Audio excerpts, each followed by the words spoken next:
Hello everyone, I'm CrypticFox, and I'm here with another unboxing video, which is something I don't do very often.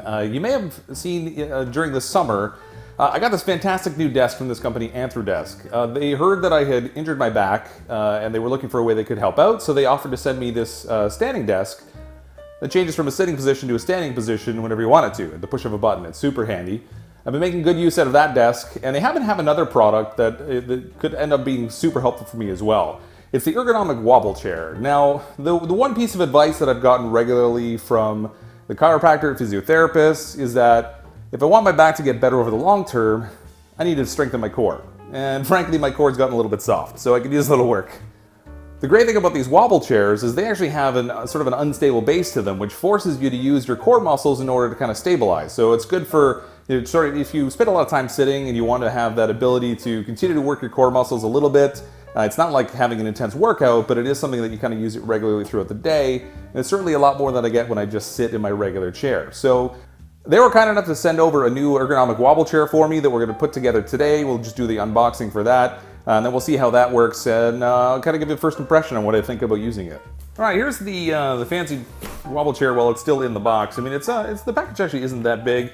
It's also not crazy heavy. It does have a weighted base on it to make sure that it's good and stable, because you're going to be using it at extended heights and stuff when you're using it on the desk in the standing position. So it does have some weight to it, but it's not crazy.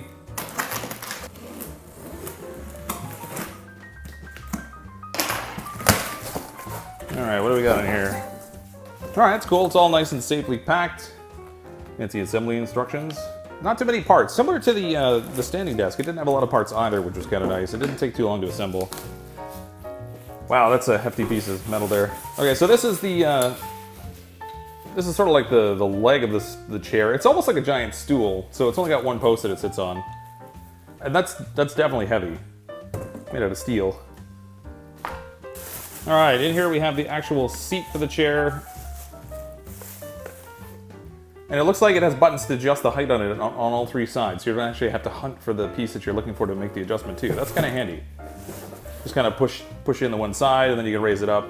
It's got a nice padding on it. Hopefully it's good and comfortable. It's almost like sitting on a stool. There's no back or anything, but it'll be handy when we're standing at the desk. Here's our base. All right. This is definitely the weighty part of things. Because when you have this seat standing up extended, obviously you want it to have a good solid base to it. I don't even know if I'm going to be able to pick this thing up this way. I don't think I can.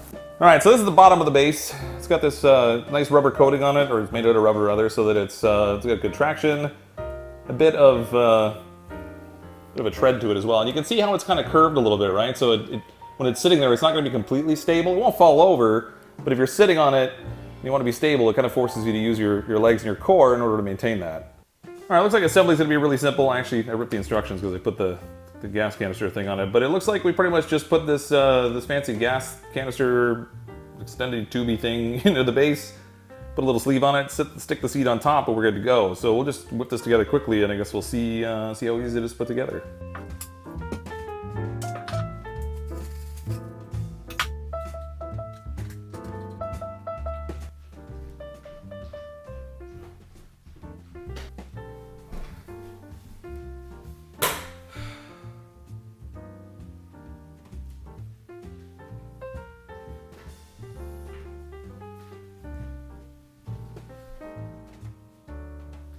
All right, so there it is, fully assembled. That was actually super simple. It really couldn't have been any easier. You literally just click the parts together. There's no bolting, screwing, or anything. It's all fully assembled now. It's relatively easy to raise. As I said, under here they have these little buttons you push on, and they're available on each side. So if you pretty much just push it in, up it goes. Putting it down is a little bit harder. It takes a little bit more weight, which probably is a good thing, so you can't accidentally lower it on yourself or something, but you can see how it wobbles around because it's not stable, and the idea is that it forces you to use your body a little bit to hold on to or to hold the right position. Relative to the DX Racer chair that I normally sit in when I'm at my computer desk, this is just a little bit higher when it's at its lowest level, so I would actually have to move up my desk a tiny little bit to sit on this at the lowered level. But with a quick, easy press of the button on the back or underneath of it, it raises up to the standing level really easily, and it's kind of nice to have something you can sort of sit on a little bit and lean a little bit. It is a little slippery, so it's a little hard to sit on when I have socks on my feet, because my feet slide on the floor underneath the desk. However, Again, you know, if I could just take my socks off, it had easier traction, a little bit easier to sort of balance myself on it. But I do want to say thank you again, Anthrodesk, for sending over this cool wobble chair. I'm going to have links below if you're interested in picking one up yourself, or if you'd like to try it out. They are pretty cool. It does seem to be pretty comfortable, which is great also. I'm, as always, CrypticFox. I'll see all of you next time.